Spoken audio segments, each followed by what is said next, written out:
So it says 101,767. And it says Intuit. This was my WW2 or my W2 from 2021, you guys. And I know people are going to be like, oh my God, he probably edited in there. Oh, he's faking it. Because people just, for some reason, can't like wrap around their mind that someone like me that looks like me without a fucking college degree can make money like that, you guys. And some people are even going to say, oh, well, that's low six figures. Well, have you touched six figures before? It's still six figures, you guys, right? And so that's from 2021. It's a 2022 because obviously the previous year that's the W2 if you've ever done taxes, you guys.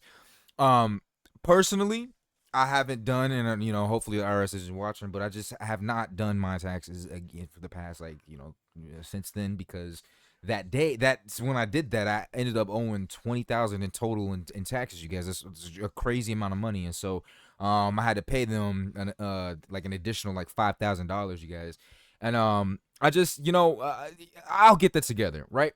But here's the deal, right? Here's the deal. This is if you've seen my post that I posted on YouTube, you guys, I said, why did I reject the position with Zillow as a loan originator? I made a previous video talking about how this guy said he will never work a 9 to 5, and some people it was split. Some people were like, hey, you're giving good advice, and then some people were like, well, you're not giving good advice. He's doing the right thing by making a decent amount of money and not having to work, such and such. Here's the deal, you guys. I'm a proponent of working hard, right? Working smart and working hard. You don't just work hard, you work smart, right? And so this is what I wanted to show you guys real quick, right? So this is the email between me and obviously I'm blocking out the names a little bit so that we can, for privacy concerns and stuff like that. But I would have been a loan originator for Zillow. It's a hybrid position over in the Dallas, Texas area, permanent position, starting off at $12 an hour, plus a $3,000 sign-on bonus, uncapped commission, $10,000 equity vested over 4 years, start date ASAP, you guys. Perfectly licensed in 5 to 10 states. I am licensed, or was licensed, in about 15 states, you guys. This was a great position. They wanted me. I rejected it. I said, upon consideration, I would love to have been a part of the Zillow team had it been a fully remote position. At this time of my life, I could truly only commit to a fully remote position, as the pros for this position do not outweigh the cons and benefits that I would be given up upon moving forward. Here's the deal, you guys. The reason why I say I don't like, hold on, man. Let me show you guys something, right? I'm on TradingView, and I kind of wrote down a little bit of the reasons why I rejected that. Some people here, the reason why I don't, I'm getting back on the rat race, you guys. Making a lot of money is something you should do. Had this been 3-4 years ago, before I got reintroduced into trading, you guys, I would have done it. Absolutely. Without a doubt, you guys. $3,000 sign-on bonus, $1,230. That's not much, right? But the uncapped commission, you guys, that's amazing. You get about $2,000 per loan that it gets closed, you guys. And so if you close 3 loans in a month, which is still a lot, you guys. It doesn't sound like a lot, but that's quite a bit.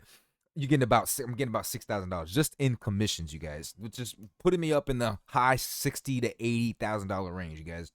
And so, the thing about this, right, is you get opportunities like this, right? I rejected it. Why would I reject something like this? A lot of people were like, oh my God, this is a great opportunity. Yes, it's a wonderful opportunity. I could work for a great company with a good reputation such as Zillow. Yes, I know that they got the bankruptcy going on, but bankruptcies are actually kind of good for companies. People who don't understand how credit works, once again, I'm a loan originator. I've federally registered with the federal government, fingerprints and everything. I've passed the SAFE exam. I learned a lot about loans, about debt.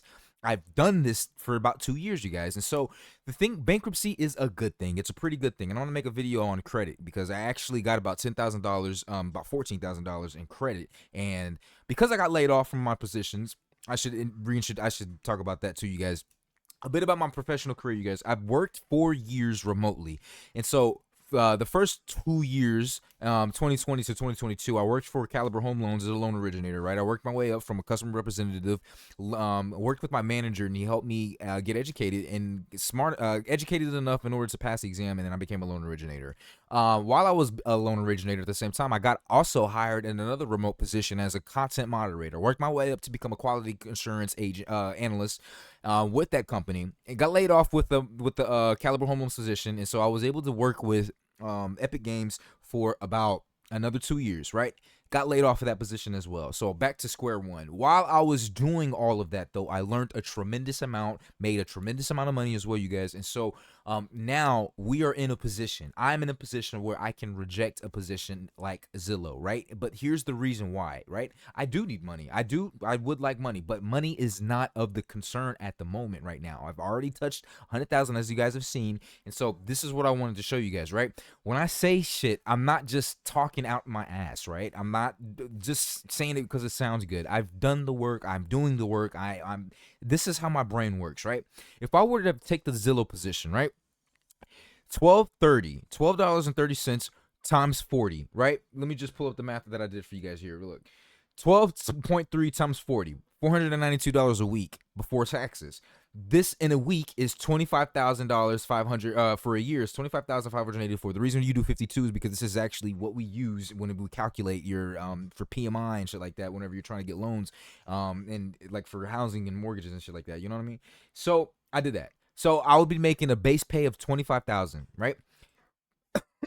I'm gonna get a commission of $3K, but the pros is lots of money potential, right? I can make a tremendous amount of money because you know it's inconsistent at the same time, but you do close those loans. Zillow is a reputable brand, right? Caliber Home Loans wasn't. I never heard of Caliber Home Loans. Everyone's heard of Zillow. People would be much more prone to close with me working for Zillow as opposed to Caliber Home Loans, and so I assume that the rates of closing loans would be a lot higher working for Zillow than it was for Caliber Home Loans when I was working for them, right?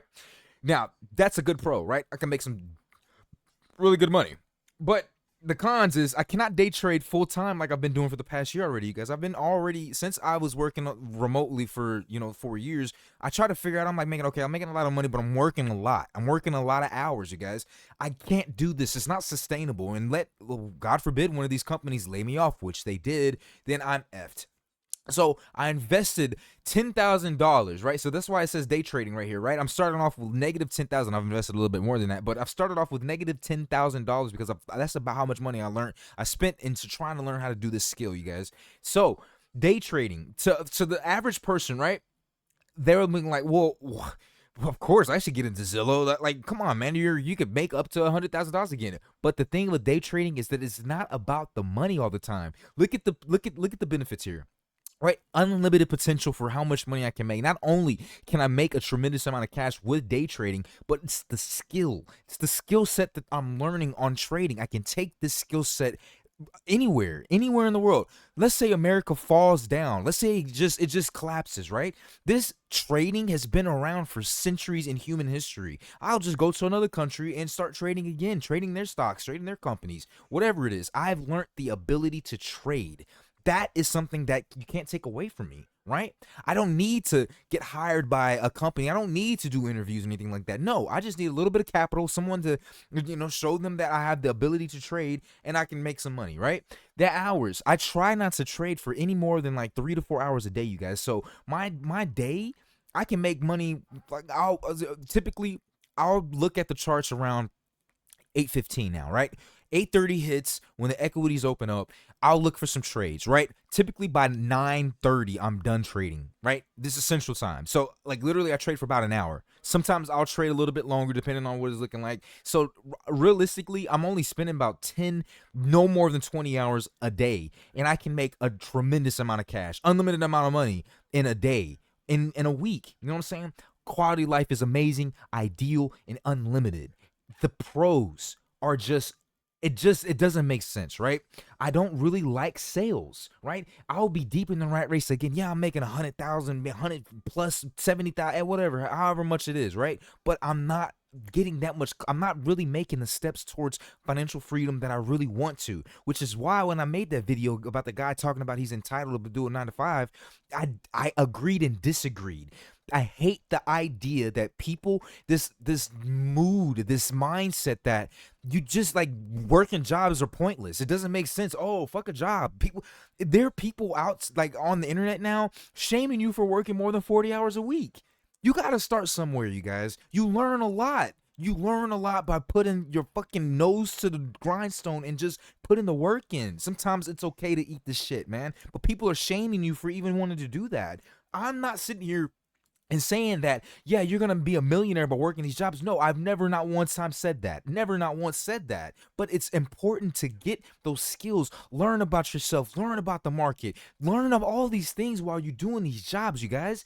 I've learned that, yes, on the outside, yeah, I can make a good amount of money, but I'd also be working 40 plus hours. Sometimes you gotta stay on the clock a little bit longer. There's those sales quotas that you gotta reach. Man, those are strict. They're pretty strict. You're not hitting those sales numbers, you're getting laid off, you guys. Yeah, the money would have been nice, but you're getting laid off. You're going to work extra hours sometimes, right? They typically in sales positions, they want you to work more than 40 hours, right? And I don't really like sales. Once again, you guys, I just don't like it. And so I just wanted to make this video to kind of clarify a little bit more about that, you guys. Like, I know, like, it sucks that this is just the world we live in, but people love to just make assumptions based off of what a person looks like. I know, like me, I don't look like this, but like, listen, like I said before, you guys, I'm not gonna come on a fucking camera and when I'm in the comfort of my home, you guys, at my $10,000 computer setup, I'm not gonna sit here in a suit and tie because it's gonna make you respect me a lot more. Fuck that shit, man. I'm doing what I want to do. That's the whole purpose of it, man. That's what I believe in. I believe in doing what I want to do. You either gonna like me or you're not. You're gonna respect what I say or you're gonna judge me based off of how I look. You know what I'm saying? You're not judging me on the content of my character. You're judging me on how I look and your assumptions. That is a low-level ability to critically think. You can't critically think like that. I'm really actually out here trying to help people out. I've done that work. I've done all this stuff. 26 was when I made my first 100,000, you guys. 26, 29 now, and shit. This year is the lowest amount of money I've made in years. The lowest amount of money I've made in years, but I have never been this close to becoming the richest I've ever been in my life in all sorts of ways, you guys. And that's what it takes. It took 16, I started working at 16 and then 13. It took 13 years of working job after job after job. I've had over 50, 60 jobs, you guys. Job after job, learning, failing, going broke, getting fired, getting laid off, quitting, asking questions, you guys, to get to this point. And so I'm not just talking on my ass, you guys. And so I just wanted to make this video real quick, you guys, and just show you guys about that, man. There's a lot more that goes into it besides just saying, oh, don't work a job. Oh, 9 to 5s are pointless. Oh, I can't never work. No, dude, there's so much more to it beyond than just doing that, you guys. I enjoy going to work at this little ass restaurant that I have. I actually got so what I did instead, you guys, instead of Zillow, I had other companies reach out to me too. Right, I could have worked for the credit union, but they didn't give me the schedule that I wanted to. I needed to be remote. I need the hours of like 7 to like 9, right? And it's very hard to find high-paying jobs that will allow you to come in beyond the hours of like 9 a.m., 10 a.m., right? Most jobs, especially the ones that want me to come into the office at like fucking like 8. I can't do that. It's not like I just can't do that. I could have worked at a credit union. I could have worked at a bank. Could have worked at Zillow. Could have worked at so many other wholesale lending companies and stuff like that, you guys, mortgage companies. But I can't do it if they're not offering fully remote positions, right? So what I ended up doing instead was I settled for a different financial institution that works with banks in the automotive industry, and so I'll be starting that coming the next month, you guys. But I also have another remote job that I'll be starting next week, and so once those two jobs start overlapping with the training and then the start dates, that's when I'll have to just completely transition over to the position with the financial institution that I'm working with that starts off at a pretty decent pay rate, you guys. And so that's what it's about, man. It's about is working smarter and working hard at the same time. But typically, in order to develop the ability to have that wisdom to find out and filter what is a smarter decision, sometimes you got to really work hard. Work hard. And then you'll figure out a smarter way to work hard. And then once you've got both of those together, you combine it and you work smart and work hard at the same time, you guys. And that's what it's about. So with that being said, man, this is a lot. I was speaking really fast. It's your brother Trey, man. I'll see you guys in the next one.